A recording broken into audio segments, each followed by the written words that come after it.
Rate थोडं कमी लावा, कोथिंबीर फ्री द्या, मिरची फ्री द्या, काल स्वस्त दिलेला. ग्राहकांचे डायलॉग पण लेजेंडरी असतात. कधी कधी दिवसभर बसून पण गिरायक होत नाही, पण काय करायचं, परत दुसऱ्या दिवशी उभं राहावं लागतं. दुकान दिसायला सुंदर दिसलं तरच ग्राहक थांबतो. प्रत्येक टमाटो, प्रत्येक कोथिंबीर मागे मेहनत असते मित्रांनो.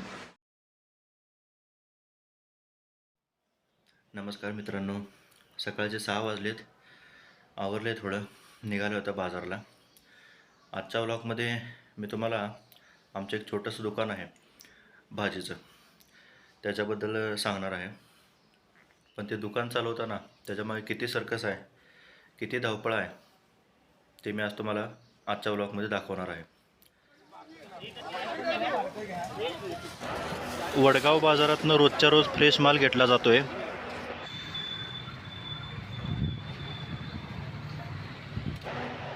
हे आमचं छोटंसं दुकान. रोज सकाळी लावायला 1 तास जातोय, संध्याकाळी आवराला पण 1 तास जातोय. रोजच्या रोज ताजा माल असतोय. जवळजवळ 20च्या वर आयटम असतात दररोज.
भिजवलेली बांधली का सकाळी आणलेली लावली. काय नसते असं काही.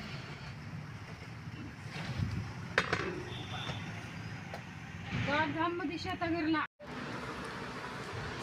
दुपारचे 3 वाजले आहेत मित्रांनो. जेवण करून आता परत आलो आहे कामावर. आमचं दुकान तर तुम्ही आता बघितलंच आहे. थोडीशी बॅक स्टोरी सांगतो तुम्हाला.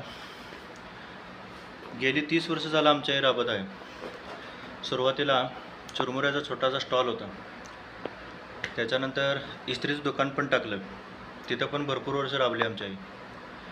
त्याच्यानंतर भाजीचा बिझनेस सुरू केला, तो आज तागायत सुरूच आहे. सुरुवातीला आई सायकलवरून ये जा करायची दुकानला. अक्षरशः लोक हसायचे, टिंगल उडवायचे. काही लोक तर जळायचे सुद्धा, ही बाई किती राबत्या, किती पळत्या. पण आज त्याच गोष्टीचं चीज झालं आहे. लोकांकडे दुर्लक्ष करून आई आमचे आजपर्यंत राबली. सुरुवातीला पत्र्याच्या 2 खोल्या होत्या मित्रांनो. अक्षरशः पावसाळ्यात खूप त्रास व्हायचा. बाहेर जेवढं पाऊस पडत आहे तेवढंच आत पाणी गळायचं. लाईटच्या मीटरवर, जेवताना ताटातसुद्धा पाणी पडायचं. इतके वाईट दिवस काढलेले आहेत सुरुवातीला. आईच्या मेहनतीचंच फळ आहे.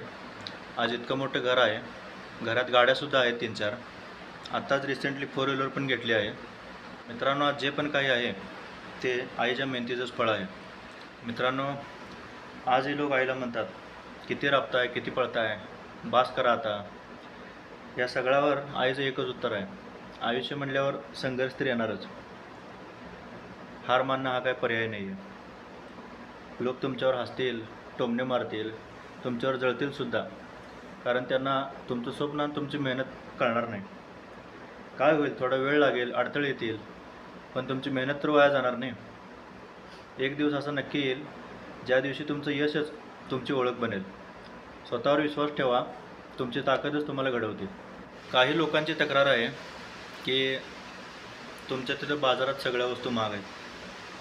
कसं आहे मित्रांनो, खरी परिस्थिती कुणाला माहीत नाही. आता तिथं बाजारात गेल्यावर दलाल लोकांच्याकडनं माल विकत घ्यावा लागतो. त्यांची दलाली असते. माल विकत घेतल्यावर तो तिथनं उचलून रिक्षात ठेवायला तिथं परत हमाल द्यायला लागते. रिक्षा गेटवर येत्या, तिथे गेटवरांच्या सगळ्या मालाचं भाडं द्यायला लागते. पुन्हा जागेवर आल्यावर तिथनं परत माल उतरायला आणि हमाली द्यायला लागते. हमाल संघच असतो रिक्षात. पुन्हा त्या रिक्षाचं भाडं द्यायला लागते. बरं एवढं सगळं करून माल काय सगळा संपत नाही. परत पोतं घ्या किंवा मोठी पिशवी घ्या, त्याच्यामध्ये माल खराब लागतो आहे. हे काय मी आमच्या दुकानाचं मार्केटिंग करत नाही आहे, फक्त रिॲलिटी काय आहे ते सांगतो आहे तुम्हाला. लोकांना वाटते भाजीचं दुकान म्हणजे फक्त भाजी विकायची, पण त्याच्यामागे धावपळ किती असते हे लोकांना कळत नाही. दिवसभर उन्हात बसावं लागते, ते माल सगळा सांभाळावा लागतो. लोक रात्री येतात आणि म्हणतात कोथिंबीर फ्रेश आहे काय, टमाटो फ्रेश आहे काय. कसं राहणार फ्रेश सांगा दिवसभर. सकाळी झोप पूर्ण होण्याआधीच दिवस सुरू होतो. लवकर बाजारला जायचं, चांगली भाजी घ्यायची, कमी रेटमध्ये घ्यायची, ह्याची सगळी कसरत असते. दुकान दिसायला सुंदर दिसलं तरच ग्राहक थांबतो. प्रत्येक टमाटो, प्रत्येक कोथिंबीर मागे मेहनत असते मित्रांनो. रेट थोडं कमी लावा, कोथिंबीर फ्री द्या, मिरची फ्री द्या, काल स्वस्त दिलेला. ग्राहकांचे डायलॉग पण लेजेंडरी असतात. माल पावसा पाण्यापासून, उन्हापासून सांभाळावा लागतो. कधी कधी दिवसभर बसून पण गिरायक होत नाही, पण काय करायचं, परत दुसऱ्या दिवशी उभं राहावं लागतं. दिवस संपतो पण उद्याची चिंता सुरू होते. हीच आहे खरी भाजीवाल्यांची लाईफ. व्हिडिओ आवडला असेल तर नक्की लाईक आणि सबस्क्राईब करा. तुमच्या मित्रमंडळीपर्यंत पण शेअर करा. भेटूया पुढल्या आणखी एका ब्लॉगमध्ये. तोपर्यंत जय श्रीराम.